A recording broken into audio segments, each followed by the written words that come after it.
नमस्कार, आप देख रहे हैं पुलिस महानगर। तो आइए शुरुआत करते हैं आज की कुछ खास खबरों से। मुंबई में राज्यसभा चुनाव को लेकर सियासी माहौल गर्म होता जा रहा है। 16 मार्च को महाराष्ट्र की 7 राज्यसभा सीटों के लिए मतदान होना है और उसी दिन मतगणना भी होगी। इस बीच आदित्य ठाकरे ने साफ कहा कि महाविकास आघाड़ी में किसी तरह का गतिरोध नहीं और जीतने योग्य एकमात्र सीट शिवसेना को मिलनी चाहिए। आदित्य ठाकरे ने एक्स पर पोस्ट करते हुए कहा कि राज्यसभा को लेकर एमबीए के घटक दलों के बीच लगातार बातचीत चल रही है। उन्होंने कहा कि शिवसेना ने एक सीट पर अपना दावा पेश किया है क्योंकि संख्यात्मक ताकत और पहले से तय रोटेशन नीति के मुताबिक यह सीट उनकी पार्टी को मिलनी चाहिए। उनका कहना है कि सभी दल एक दूसरे के संपर्क में हैं और बातचीत सकारात्मक दिशा में आगे बढ़ रही है। महाराष्ट्र की 7 सीटों के लिए 16 मार्च को मतदान होगा। राजनीतिक जानकारों का मानना है कि सत्तारूढ़ महायुति के पास बहुत स्पष्ट बहुमत है, इसलिए एमबीए केवल एक सीट जीतने की स्थिति में दिखाई दे रही है। ऐसे में यह एक सीट किसे मिलेगी, यह सबसे बड़ा सवाल बन गया है।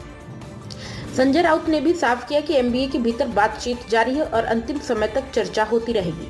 उन्होंने कहा, सबसे बड़ी विपक्ष पार्टी होने के नाते शिवसेना का रुख काफी अहम होगा। राउत ने बताया कि पूर्व सांसद राजन बिचारे और विनायक राउत ने पार्टी प्रमुख उद्धव ठाकरे से मुलाकात कर राज्यसभा चुनाव लड़ने की इच्छा जताई है। गौरतलब है कि दोनों नेता 2024 का लोकसभा चुनाव हार चुके हैं।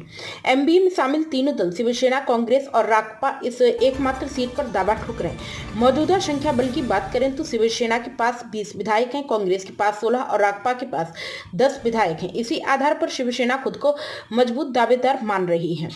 संजय राउत का कहना है कि अंतिम फैसला एमबीए के रूप में सर्वसम्मति से लिया जाएगा। उन्होंने दोहराया कि शिवसेना एक क्षेत्रीय पार्टी है और उसका मानना है कि राज्यसभा में उसके कम से कम 2 प्रतिनिधि होने चाहिए। अब देखना यह होगा कि 16 मार्च से पहले एमबीए के भीतर सहमति बनती है या सीट को लेकर सियासी खींचतान और तेज होती। फिलहाल आदित्य ठाकरे के बयान से इतना जरूर साफ है कि पार्टी अपने दावे से पीछे हटने के मूड में नहीं है। अब तक की खबरों में बस इतना ही। ऐसे ही खबरों के लिए बने रहें हमारे साथ। तब तक के लिए नमस्कार।